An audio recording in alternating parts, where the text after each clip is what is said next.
Class 6 students, ఇది knowing our numbers నుంచి video 4 అమ్మ.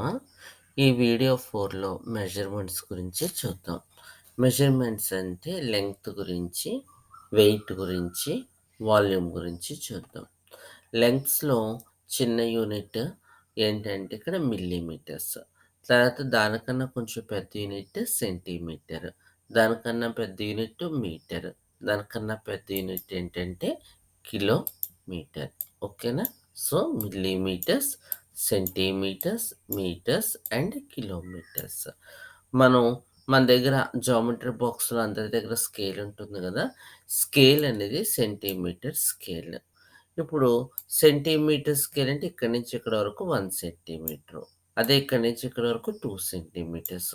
ఒక లైన్ డ్రా చేసామనుకోండి. అప్పుడు ఈ జీరోని ఇక్కడ స్టార్టింగ్‌లో పెట్టి, అది అక్కడ అలా చూసినప్పుడు ఆ నంబర్ ఏ నంబర్ దగ్గర ఆగిందో చూద్దాం. ఒకవేళ 5 నంబర్ దగ్గర ఆగిపోయిందనుకో, అప్పుడు ఏం చెప్తాం? దిస్ లైన్ ఈస్ 5 సెంటీమీటర్స్ అంటాం. అలాగే ఇప్పుడు ఈ సెంటీమీటర్‌కి మధ్యలో ఎన్ని గీతలు చూస్తామమ్మా? 10 లైన్స్. అంటే ఈ మధ్యలో ఉన్న ఈ చిన్న లెంగ్త్‌ని, అంటే ఆ ఫస్ట్ 2 లైన్స్ మధ్య ఉన్నటువంటి లెంగ్త్‌ని ఏమంటాం అంటే మిల్లీమీటర్ అంటాం. మొత్తం 10 లైన్స్ ఉంటాయి కాబట్టి 10 మిల్లీమీటర్స్‌ని ఏమని పిలుస్తా అంటే 1 సెంటీమీటర్. అలాగే సెంటీమీటర్స్‌లో 100 సెంటీమీటర్స్ కంప్లీట్ అయ్యాక దాన్నేమని పిలవాలంటే మీటర్. 1 మీటర్ అని పిలవాలి. 1000 మీటర్స్ కంప్లీట్ అయ్యాక దాన్నేమని పిలవాలమ్మా? 1 కిలోమీటర్ అని మార్చాలి. ఓకే. అలాగే వెయిట్స్‌లో చూద్దాం. వెయిట్స్‌లోనేమో మిల్లీగ్రామ్స్, ఆ తర్వాత గ్రామ్స్, నెక్స్ట్ కిలోగ్రామ్స్‌లో వెళ్తాం. సో 1000 మిల్లీగ్రామ్స్‌ని మనం ఏమని పిలుస్తాం అంటే 1 గ్రామ్ అని పిలుస్తాం. అలాగే 1000 గ్రామ్స్‌ని 1000 గ్రామ్స్‌ని ఏమని 1 కిలోగ్రామ్ అని పిలుస్తాం. Okay. Volume or capacity. Volume, capacity ఏంటంటే ఏదైనా ఒక గ్లాస్‌లో వాటర్ నింపాలి. అంటే ఆ గ్లాస్ ఎంత వాటర్ నింపుకోగలదో దాన్ని మనం ఏమంటాం అంటే దాని యొక్క కెపాసిటీ అంటాం. అంటే దాని పరిధికి మించి అయితే వాటర్ నింపలేం కదా! దాన్నేమంటే వాల్యూమ్, కెపాసిటీ. ఇప్పుడు దాన్ని ఎందులో మనము ఫైండ్ ఔట్ చేయాలంటే లీటర్స్. మిల్క్ ఎందులో ఇస్తారు? లీటర్స్‌లోనే కదా! సో, ఇక్కడేంటంటే milli litres, next litres. 1000 milli litres దేనికి సమానమవుతుందమ్మా? 1 లీటర్‌కి సమానమవుతుంది. ఇవి మెజర్‌మెంట్స్‌కి సంబంధించిన నోట్స్, పీడీఎఫ్ నోట్స్ అనేది మీరు నోట్‌బుక్‌లో రాయాలి. తర్వాత దేని మీద ప్రాబ్లమ్స్ వచ్చినప్పుడు మీకు అర్థమవుతుంది. దాన్ని బట్టి చేయొచ్చు. ప్రస్తుతానికి మాత్రం ఈ ఇన్ఫర్మేషన్ అనేది మీ నోట్‌బుక్‌లో రాసుకోవాలి. ఓకేనా? అయితే హోంవర్క్‌గా ఏమిస్తున్నానంటే ఎక్సర్సైజ్ 1.2 అనేది హోంవర్క్ ఇస్తున్నాను. ఈ ఎక్సర్సైజ్ 1.2 ఇక్కడ రాసిందేమీ రాయకూడదు మీరు నోట్‌బుక్‌లో. ఇది దేనికి సంబంధించి అసలు ఎక్సర్సైజ్ 1.2లో ఎలాంటి ప్రాబ్లమ్స్ ఉంటాయనేది ఊరికే మీకు ఇక్కడ రైటింగ్ ఫార్మ్‌లో ఎక్స్‌ప్లెయిన్ చేశాను. ఏంటంటే ఈ ఎక్సర్సైజ్ 1.2 అనేది ఇక్కడ చదువుతాను చూడండి. This exercise problems are word problems. So, word problems అనేవి మనం 4థ్, 5థ్ క్లాస్‌లో చేస్తాం కదా! సేమ్ ఇక్కడ కూడా అలాగే. Dear students read the question carefully. First word problem అనగానే ఏం చేయాలి? చదువుకోవాలి. చదివిన తర్వాత and try to find or analysis that what you have to do. అది చదివిన తర్వాత ఏం చేయాలని ఆలోచించాలి. ఏం చేయాలని ఆలోచించాలంటే వర్డ్ ప్రాబ్లమ్స్ ఇలాగుంటాయి. I have 2 chocolates. My friend has 3 chocolates. Totally together has how many chocolates? ఏం చేద్దాం?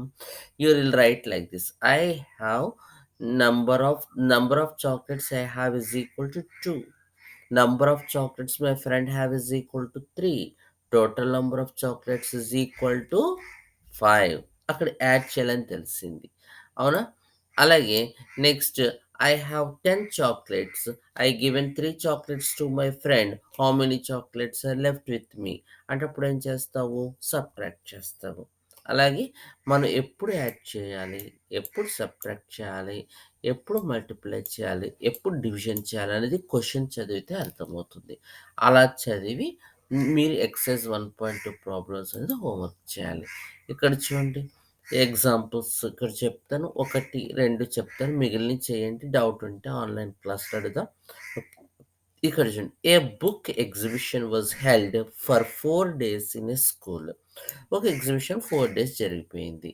The number of the number of books The number of tickets sold at the counter on first, second, third, and final day was respectively 1094, 1812, 2050, 2751. Find the total number of tickets sold on all 4 days. ఎలా రాస్తారు? Tickets sold on first day is equal to 1094. Tickets sold at second day is equal to 1812. Tickets sold on third day is equal to 2050. Tickets sold on fourth day is equal to 2751.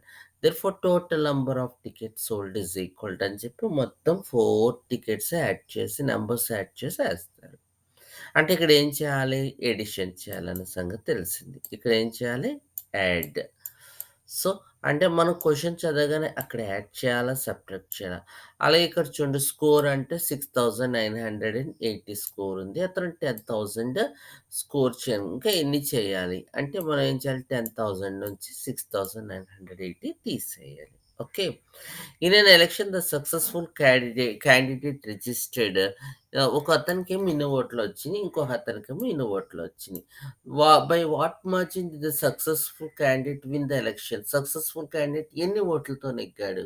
అంటే from his votes you have to subtract the next person votes. అలాగే ఏంటంటే ఎప్పుడు edition చేయాలి, ఎప్పుడు subtraction చేయాలనేది మీకు అర్థమవుతుంది కాబట్టి you have to do this problems homework. Thank you.